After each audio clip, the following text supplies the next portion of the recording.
Okay, here's another copywriting lesson for you today. Today we're going to talk about the 3 reasons why people don't read your emails. You have social media, you have Facebook, you have Instagram, you have Snapchat, you have so many different platforms out there.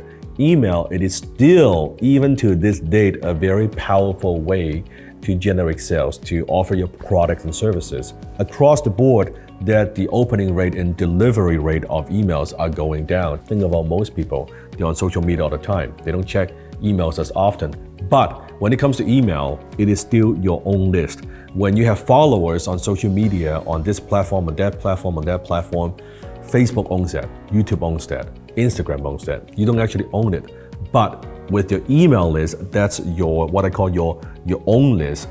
This is something that you own. It is an asset that you have. If you nurture that list properly, it will produce income for you for a long, long time. If you are a copywriter and you're writing emails for your clients, the way you write the email, the way you nurture the relationship, the way you sell has a direct impact on how much revenue your emails will produce. So let's talk about the 3 reasons why people don't open up your emails. Number 1, your subject line is too salesy. See, most people don't understand the battle when it comes to getting your email opened. So your first job is not actually to make a sale in an email. Your first job is to make sure that your email doesn't end up in a junk box. It doesn't end up in the promotions tab in Google, in your Gmail account. So what we want to do is we want to avoid any words. It's a spam message, right? You want to avoid some of these words. So you want to be very, very careful so that it doesn't end up in a spam box, okay? So as long as you end up in the personal category, you've won half the battle, right? So when you're looking at something like that, you want to make sure that your subject line is not spammy, right? You've seen those emails, right? The subject line, it's more, 50% off, buy today, like that kind of stuff. No, imagine you are writing to a friend.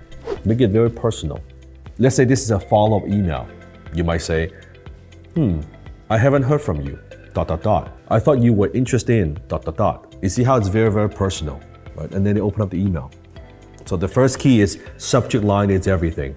It's first to get them open the email first, right? Spend some time crafting their subject lines. Depends on what software you use. You can also split test different types of subject lines to see which subject line gets the highest opening rate. Makes sense? Second key. A lot of the time, copywriters, they make the mistake, they try to sell within the email. No, the goal within the email is not to make the sale, it's to drive them to something else. Either maybe is to get them clicking on it to go to a sales page, to get them clicking on it to go to a shopping cart, go to your shop, go to your e-com store, or maybe to book a call. The purpose of an email is not to make the sale within the email, is to get your prospects clicking. That's it. If you think of it from that perspective, you don't want to go on and on and on trying to make the sale within the copy itself. You want to just kind of get them curious and get them clicking. Is to get that click, to go to the next thing, to watch this video, to go to this page, to add this card, right? To book a call, whatever it might be. So that's how it works. So that's key number 2. Key number 3. Make sure that you don't sell all the time in an email. You want to be able to educate, entertain, empower from time to time, and then you can do your offer, right?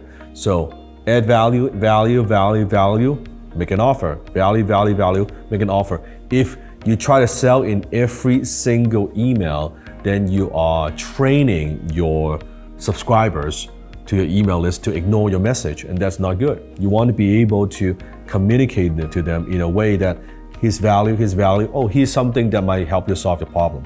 Value, here's something that will help you solve your problem, right? And you want to be able to send different types of emails. Some emails, you are telling them something.